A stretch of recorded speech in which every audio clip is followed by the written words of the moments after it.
Today is January 4th, 2022.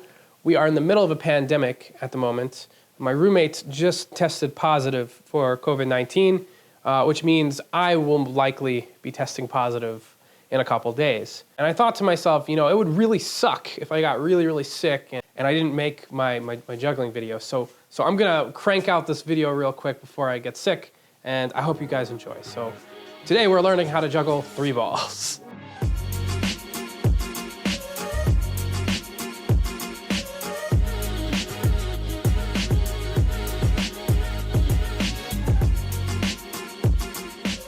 What's going on, everybody? My name is Peter. I am the Emotional Sport Clown on YouTube. I also stream on Twitch every Monday and Wednesday from 8 p.m. till whenever. I'm doing a 24/7 stream at the moment because I'm quarantining. I'm not able to go to work right now.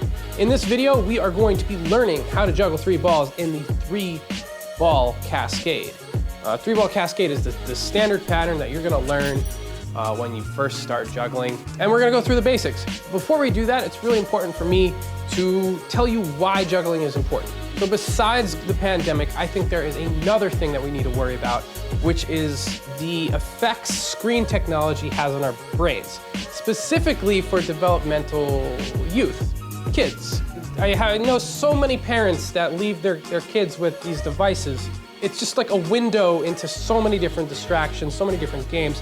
And yes, it might give you some extra time to be on Tinder or whatever as a single parent, but think of what it's doing to the brain chemistry of that child. I think it is altering the brain chemistry of children. I think we should be a little bit more careful with how many hours we spend on these devices, because every time you play a game like Angry Birds or Donkey Kong 64 and you know, level up or get 3 stars or unlock some useless achievement, your brain is telling you, oh, you're doing something good, and it releases dopamine, and it releases all these chemicals that make you feel good and make you kind of addicted to those games. And that's a scary thing. We're just swiping our fingers. We're not actually doing anything that's incredibly hard. What I like about juggling is that juggling is hard. So when you do get it, and you do feel that success, you have unlocked all these different accolades in real life. It teaches you time management. It teaches you problem solving. It teaches you how to accept failure. It also improves your hand-eye coordination, your ocular tracking, and all these other good things that a lot of physical education teachers would have wet dreams about. I love juggling. It's one of the best things you could do for yourself. So anyway, let's get on to actually learning how to juggle. Wow, I just really went off about juggling there. All right, I'm gonna zoom out a bit. Now you're gonna be able to see my YouTube setup. Oh, this is the backdrop. Yeah, okay. I have with me a couple different things. One, for this video, I'm gonna be using my Russian juggling balls. Russian juggling balls have salt or sand in them. It makes them kind of like bottom heavy, so you can do all these cool balancy things. A lot of people, they learn with bean bags to start, which kind of look like this. These are Higgins Bros bean bags. I think they might cost like, I don't know, $5 each or something, a $15 set. And this is what I use for my juggling workshops. I actually have 60 of these balls. That way I can teach around like 15 people how to juggle 3 balls. 20 people. I can do math, I swear. If you don't have a budget for balls, make these. These are rice and balloon balls. I actually have a tutorial on how to make these on my channel. The last thing is, if you're a kid, or if you are struggling with how fast juggling balls move in the air, you get some of these. You can pull these off any old lady on the streets. Juggling scarves. These are really a different style of juggling. They move much slower in the air. If the balls are moving too fast for you, these are a great option. You also don't need juggling scarves. You can just use plastic bags. They work just the same. All right, on to how to juggle. So the first thing that we're gonna do is we're gonna raise our hands above our heads. These are the 2 targets that we wanna hit when we're throwing our juggling balls. So if I'm throwing from my left, I'm going to cross my body, and we want the peak of the pattern, the apex of the pattern, to hit that dot. That way, when this ball drops, That way, when this ball drops, it's going to land right into my hand.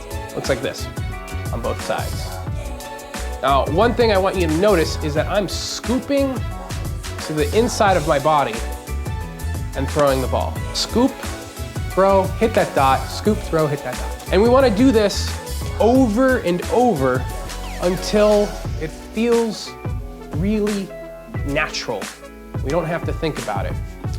A couple things to be mindful when we're practicing this. Keep your elbows close to your body, scoop with your forearms, and try to keep your feet still. A lot of people, when they start, they'll move all around. We don't want that. We want to keep our feet in one space. We want just our arms to do the work. On to step 2, we're gonna pick up our second ball, put it in the other hand, and we're going to do this pattern, which is called throw, throw, catch, catch. Your throws want to happen before you catch the balls. You're gonna go throw, throw, catch, catch. The way I know when to throw my second ball is when the first ball hits the target, hits the peak of its pattern. I'm gonna look for the first ball to hit that peak, and then I'm going to throw the second ball. When we're doing this, we want to alternate our hands. So if I'm starting with my left usually, start with your right and switch. The other thing you might notice is the balls might start to escape you. They might be getting farther away. And if that is the case, all we want to do is tilt our wrists up. If we tilt our wrists, it's almost impossible to throw them away from us, which is good. Try to aim for like 10 successes with this. Before we attempt 3-ball juggling, there are a couple things that we need to go over. One is, how do we hold 2 balls in one hand? So here's how to hold two balls in one hand. I'm gonna have one ball in the palm of my hand like this, and the other ball is being gripped in what I call a Yoda grip. So I have my thumb, my index, and my middle finger able to grab the second ball. The ball that's in Yoda grip is the one that's going to be thrown first.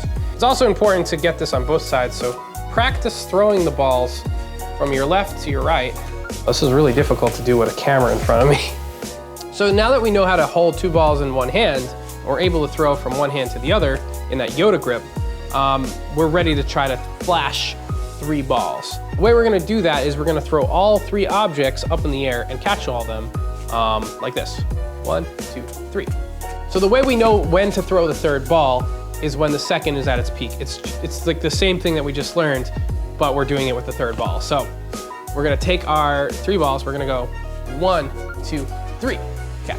So after you flash 3 a couple times, the final goal is to just keep the pattern going as long as you can. So if you've managed to get 6 catches, congratulations, you have just qualified the 3-ball cascade. A qualification in juggling is always double the amount of objects that you are throwing. So yeah, if you got 6 catches, aim for 10. And after 10, aim for like 15 or 20 and 30. And just keep going up and up and up and up until you hit like 50 or 100. And then you've basically got a really solid 3-ball cascade. If you've liked the process in learning how to juggle and you want to learn more, let me know in the comments. I'll make another tutorial. Give yourself a pat on the back, a round of applause, whatever you need to feel that moment of success, because you are now a juggler. And I will see you in the next video. Peace.